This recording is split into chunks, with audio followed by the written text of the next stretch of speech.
front line, you have the holes where the soldiers gets lined up with shooting the enemies, and he could put his head down. But we found it out. When people who went to the gas camera or sent to the gas camera, I learned it something later, but I might as well disclose it. Is the older people, very mixed, man and woman, child and not child, who's been sentenced to death to getting to gassed. But they have to take their clothes off. And some people is such a religious, don't even see their husband for naked, or a husband don't see their wife is ever naked. Some people don't want to take their clothes off. Some professional people also has to beat these people to take their clothes off. The preparation for getting to gas takes longer because the 12 to 1,500 people could gas between 18 and 23 minutes. And they have 5 crematorium. But this thing is happening 4 or 5 times a day. Then he have 12 to 1,500 people has been gassed. And they have 250 to 270 people who's also the prisoner. They're wearing their own clothes, fed them badly, they fed them very well. And they take a shower, shaved. But they also knows every 3 months, this group of people get executed. They don't want any living witness. These people job, after the people get gassed, they take them out of the gas camera and put them into the crematorium. And when he don't fit into the crematorium, because only 5 crematorium is not enough to burn so many people, this is the time that Splittergraben, the ditch, the dead bodies has been thrown in, some oil has been put out and lighted, and get a very, very bad odor. So when I mentioned a few minutes ago, we do not get cremated. All of us in the barrack, we are under the impression we're going to get gassed. They're not going to waste for tattooing the numbers. And this is the reason we're just staying in a barrack. And I only stayed 12 to 14 days in Auschwitz. And with unknown reason, we has been transported 500 people with also a cattle wagon from Auschwitz to Mauthausen. Mauthausen was the largest concentration camp in Austria. Approximately 187 kilometers from Vienna, west.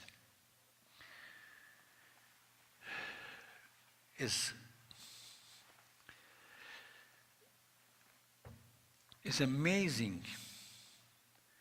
Nobody knows about these places. And we ended up in a camp, Mauthausen, and we see a prisoner, numbers is number 14. So we asked him, how long you been here?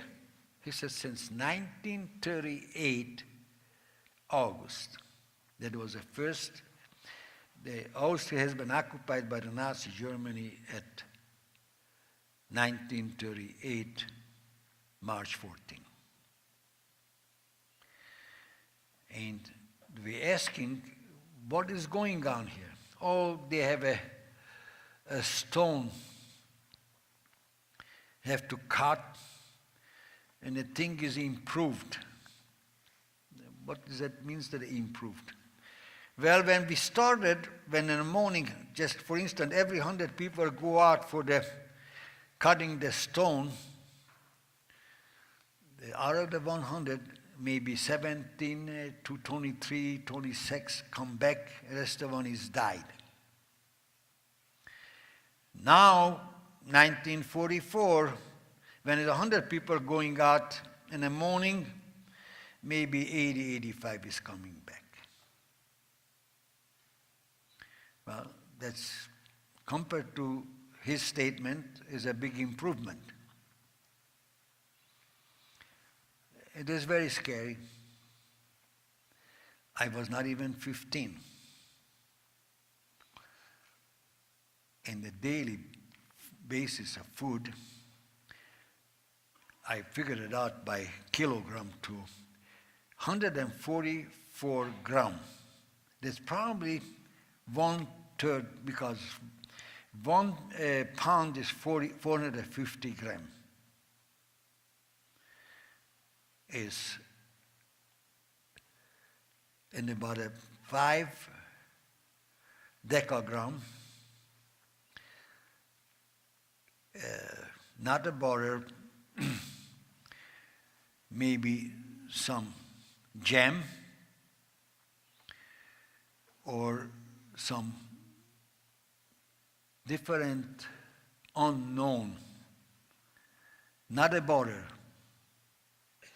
And that was the daily, and the bread and the butter, they call them.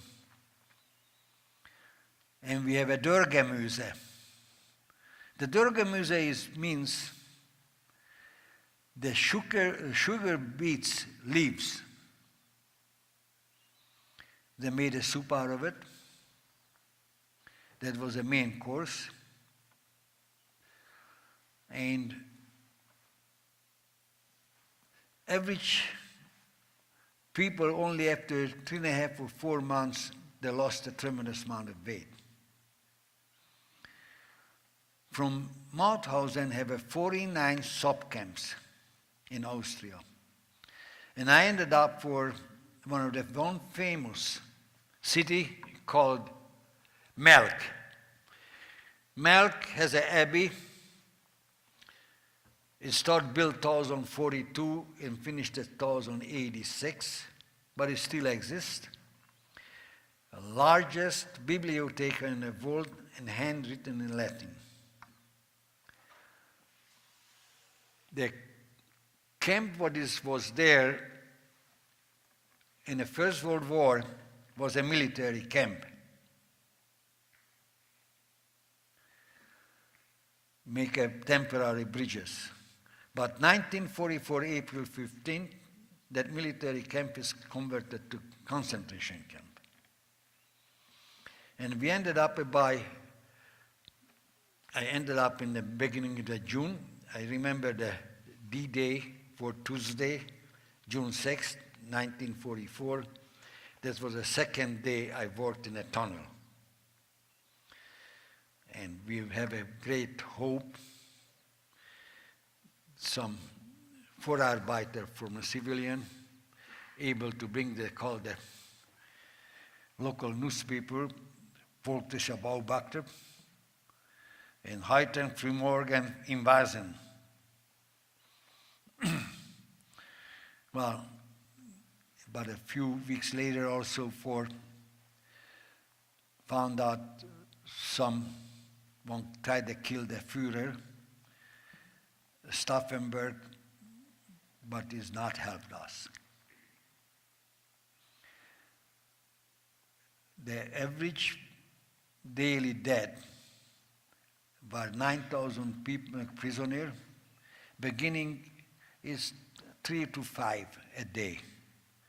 By September at Melk, outside the military camp, have to build a crematorium, but very fast, because the dead bodies has to take into Melk to Mauthausen.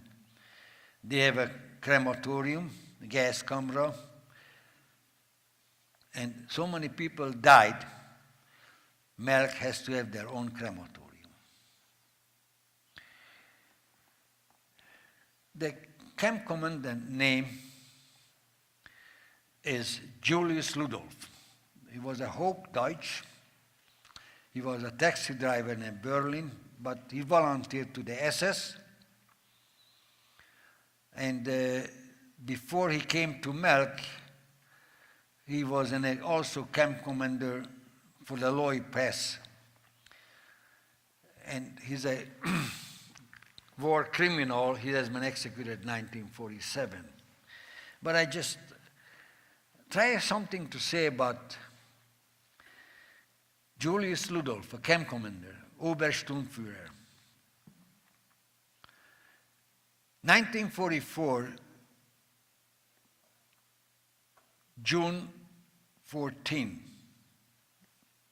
so it's about almost a week later, the Allied don't know that Melk concentration camp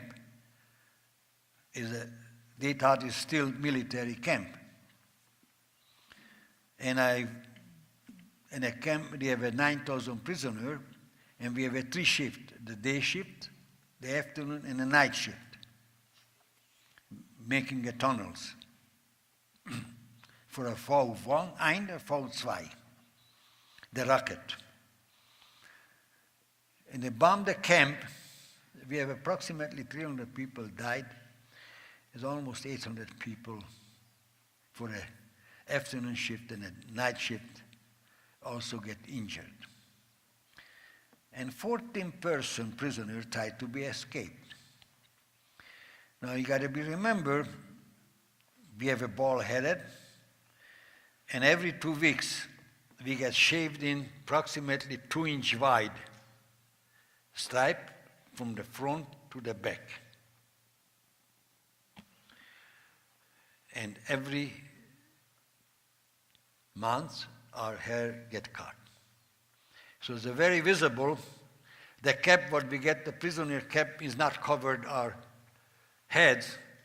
Everybody could recognize, even if it's changed the clothes somehow, somewhere, this is a prisoner.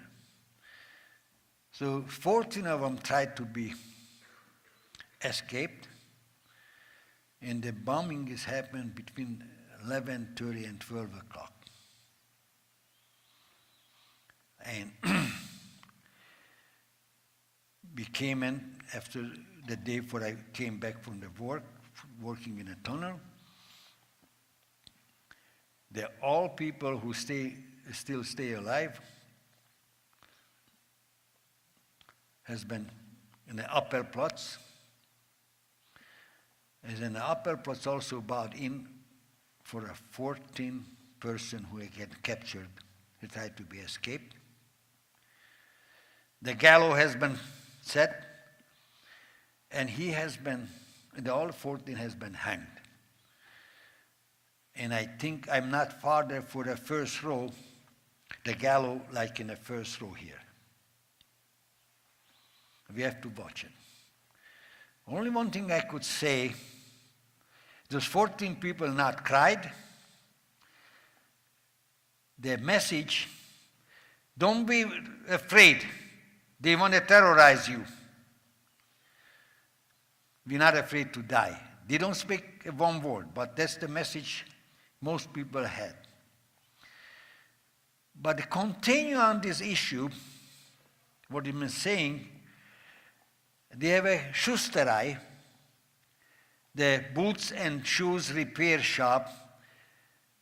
We don't have no shoes, we have no boots, we have only wooden clog. But the guard, the SS guard and officers, they have boots and shoes. And the prisoner uniforms and prisoner shoe repair people has to fix it or repair the shoes or boots. And one man, his name is George Neubauer from Hungary, fluent in German. And a camp commander getting into next day, and he's speaking term with George Niebuhr. They're asking, you know where I was yesterday during the air raid between 11:30 and 12? And George Niebuhr is answered, ich weiß nicht. I don't know. Well, he told the camp commandant, Julius Rudolph, he and his wife is drinking coffee on a Madar restaurant, an espresso. Sun is shining, and an air raid. But you know those criminals who tried to escape? We captured, and I made a justice. This criminal has so-called criminals. Some of them is Russian military prisoners. Some of them some Polish, non-Jews. And he says, you know, I made a justice. And he and his wife went to the concert in Salzburg. Maybe once or twice a year, I go in a Cleveland orchestra, the Severance Hall. I just don't understand. I always come to my mind, what kind of person is this? Having a coffee with his wife between 11:30 and 12, and executing 14 persons between 4 and 5, and 7:30 go to the concert. How many people we have like here he able to do? Well, I'm getting to the point where I have to finish, but only one thing I could tell, I learned something about this one. George Niebuhr, after we get liberated in Ebensee, turned out to be, he's a medical doctor, and the reason he speaks fluently in German because he went to the medical school in Munich, Germany. And he told us the story. I could be here till tomorrow morning for the endless things. I am just a messenger. I am not talking about myself because I'm still alive. I live longer already what I expected. Please, asking all of you, guard our Constitution, guard our freedom, and God bless America.